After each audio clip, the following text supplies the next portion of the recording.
কি ফল হবে, কি মনে হচ্ছে আপনার? ফল তো আমরা আশাবাদী, সব সময় নির্বাচনে যারা লড়াই করে সবাই আশাবাদী থাকে, আমিও আশাবাদী। নয়াটির মানুষ কি বলবেন? নয়াটির মানুষকে ধন্যবাদ দেবো ভোট পিসফুল হওয়ার জন্য।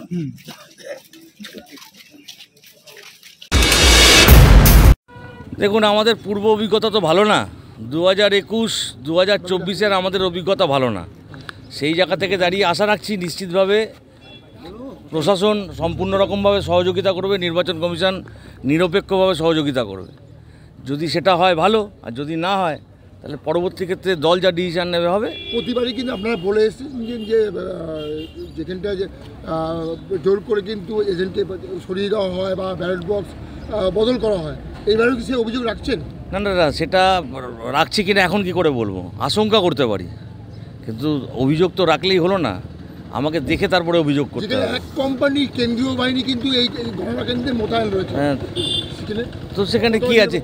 আরে এক কোম্পানি কেন্দ্রীয় বাহিনী থাক আর 10 কোম্পানি কেন্দ্রীয় বাহিনী থাক, বিষয়টা তো সেটা না। বিষয়টা হচ্ছে আপনি কি চাইছেন, আপনি কি গণতন্ত্র প্রতিষ্ঠা করতে চাইছেন না গণতন্ত্রের বিরুদ্ধে যেতে চাইছেন? যদি দলনেতা শুভেন্দু অধিকারী বলেছিলেন জোরজার করলে রাস্তা অবরোধ করা হবে, তো আমিও তো তাই বললাম।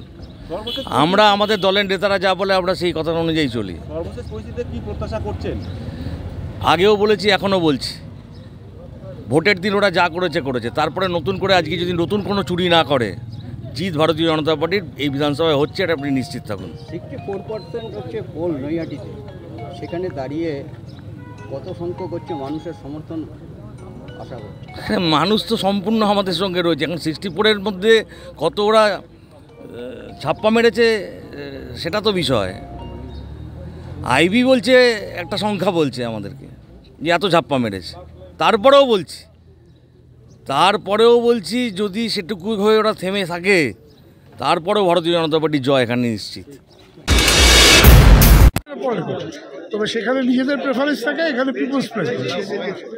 জনগণ যাকে চাইবে সে জিতবে।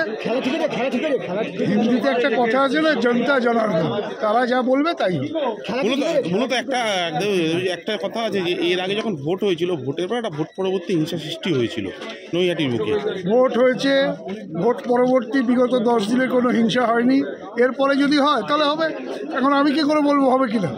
সেটা কি আশঙ্কা করছেন কোনো রকম? এখনো তো আশঙ্কা করার মতো কোনো কারণ ঘটেনি। আরেকটা শেষ প্রশ্ন, নিরাপত্তা বলা যায় ভিতরে এক বাহিনী কেন্দ্র বাহিনী এবং বাইরে 300-র ঊর্ধ্বে পুলিশ, কতটা নিরাপত্তা সুনিশ্চিত ভাবছেন? ভাই, নিরাপত্তা বিষয়টা নিজের কাছে, অ্যাডমিনিস্ট্রেশনের দায়িত্ব, তারা সুন্দরভাবে এটা করবে।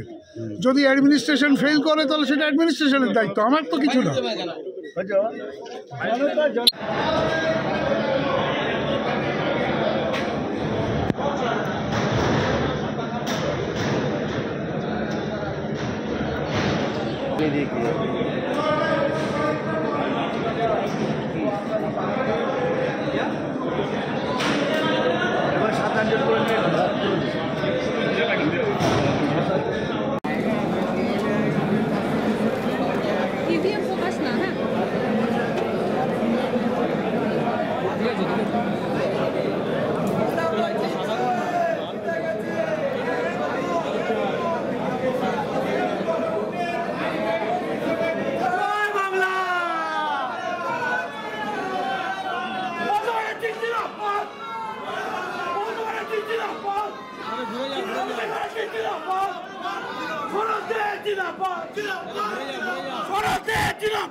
টিভিতে দেখাবেই, নিয়ে নিই তারপর এই সেক্টরে ডাকছে।